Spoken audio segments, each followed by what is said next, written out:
again.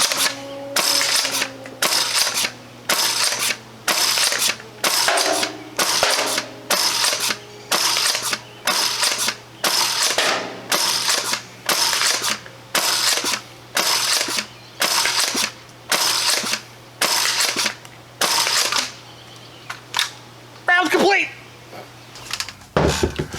Welcome back, I'm Captain Xavier, and thanks to the wonderful folks over at Out of Darts, I have a silly butts Excalibur here on the bench, and I'm gonna take it to the range, and I'm gonna plink with it, and then I'll come back, and we'll talk about it. Right, I'm here on the range with the Excalibur, fabulous blaster. There at the beginning of the video, I went through a mag of half darts, but as mentioned, this comes with a built-in adapter. You can simply pull a pin and take that out, and now it will take full-length mags.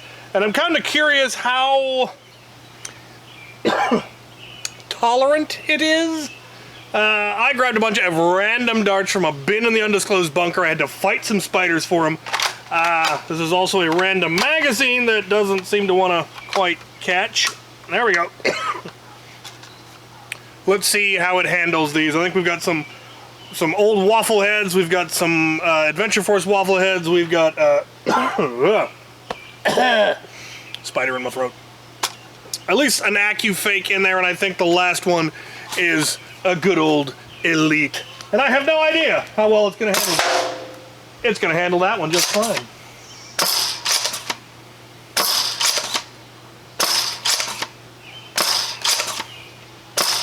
Oh, I got it!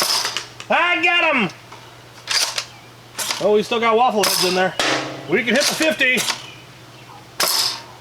We can hit the 50 reliably. And now for Elite. Oh, that Elite accuracy, though. Alright. We're going to put the adapter back in and go back to half darts. Losing daylight, but I'm going to get some more plinking in. The footage during the opening was done with the spring that came in it. And I'm not sure what that is. It came with 2 additional springs, an even lighter spring, which, Lord, you could probably prime this just by yelling at it loud enough.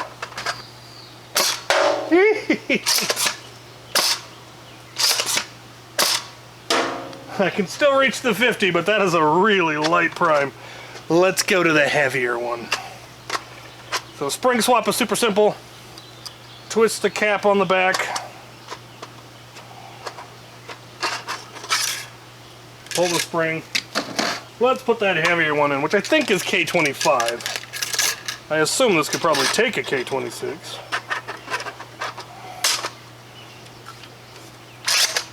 Still not an unpleasant prime, still a very comfortable prime. Oh, but that puts a dent. 75. Oh, a little high.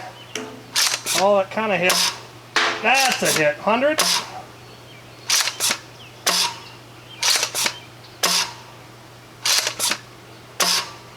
And coming out weirdly high into the left. I think I'm just a little short. I'm going to run out of ammo before I hit the 100. I have no idea where those are going anymore. I got 1 shot left. See if we can be prepared to stop. No. Yeah, that heavier prime, I don't know what it's hitting. We will, of course, go back and get some FIPS. But that's a very comfortable prime, but definitely has power. Let's go get you those FIPS. I know you love your FIPS. And then we'll talk about the development and purpose of this blaster. Right, I'm gonna get you your FIPS, because I know you love your FIPS. This is currently loaded up with the lightest spring they sent me, and just regular worker darts. My chronograph is currently stuck on meters per second, so I will have to do some math. 31, 31, 32, 35. So 31 is 100 and 35 is 114. So we are getting down to that sub 120. So you could use this in an HVZ, which is actually pretty cool. I could use this at Afterworlds, and it would be terrifying. Let's try the next spring up. I have no idea what these springs are, unfortunately. I believe this is going to be the next... Yeah. So the next one up, we got a larger silver spring. Let's see what we're getting now. 41, 43, 41, 46.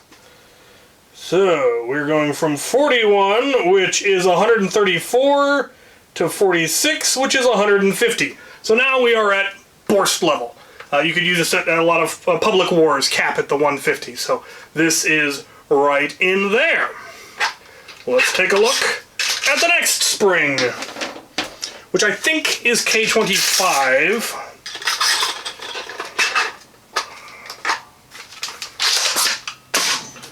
$64, $63, $62, $56.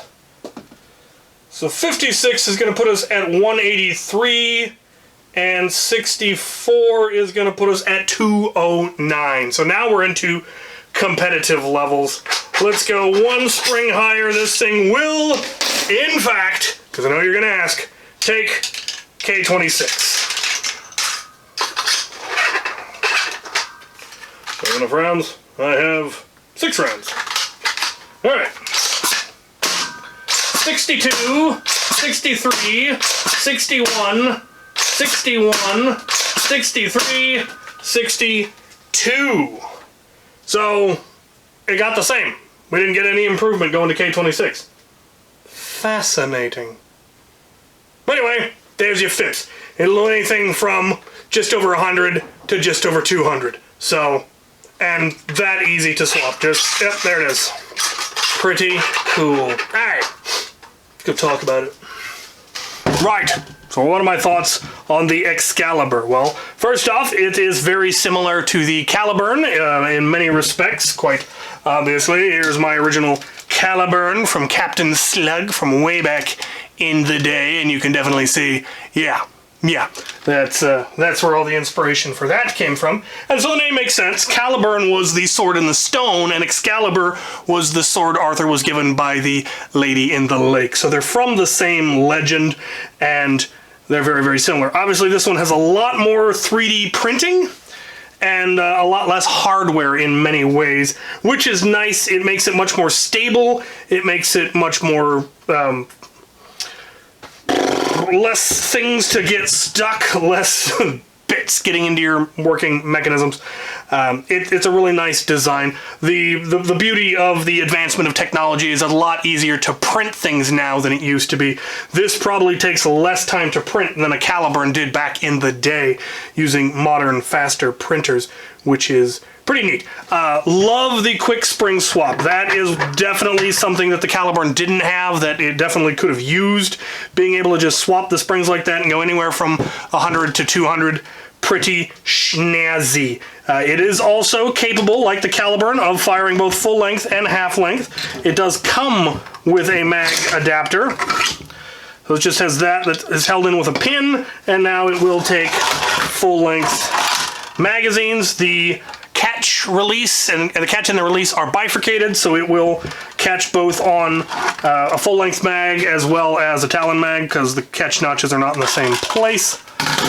Obviously, if you really wanted to, you could use any half-dart adapter, full-length magwell adapter, to rechamber it to whatever you want, to allow you to use whatever mags you want. If you really wanted to use Talons, or if you really wanted to use katanas, or you wanted to use the weird dart zone hybrids, it'll work with any of those. So that is pretty nifty. I do like that they made one that just comes with it rather than expecting us to provide our own adapter. It does just have Picatinny on the prime, so you can put whatever foregrip you want. I happen to have a worker one that I picked up at some event recently, so I had that lying around. Standard barrel diameter, so you can use whatever B-car, P-car, scar you want. Picatinny rail on the top. Just delightful. I like the way it's designed. Easy teardown, minimum hardware. It does have rails going the whole length, so it is absolutely solid. It does have, you know, solid priming bars, and then it has bars on the inside that are holding it all together. Minimal hardware. You've got some hardware there on the front, hardware there on the back, on the sides here. You do have a set screw right here holding your barrel in if you wanted to swap to a longer barrel, shorter barrel. You might be able to get a little bit more oomph out of it if you had a longer barrel to fully utilize, you know, a heavier spring. I don't know what's the heaviest spring this can take. The heaviest I am going to put into it is the K26, though I am going to lower it down to probably the second lightest, because that'll get me to Borst, and I could use it at Borst. Oop. Get that in there the right way. There we go. Oh yeah, I like it. As an entry-level starting blaster and one that can do both lower end and higher end, this is a really nice platform. Very, very solid, very well designed. I dig it. I like how adjustable it is. I like how solidly designed it is. I like the overall aesthetic. I dig it. I'm looking forward to eventually being sent another optic by somebody to throw on here and try to get this thing really accurate. I don't know if I will stick with this particular rifling setup or if I'll try something else, but yeah. Well done, silly butts, on building a predecessor, antecessor, a new version of the Caliburn. I like it. So, my thanks to Out of Darts for sending this to me. My thanks to you guys for watching.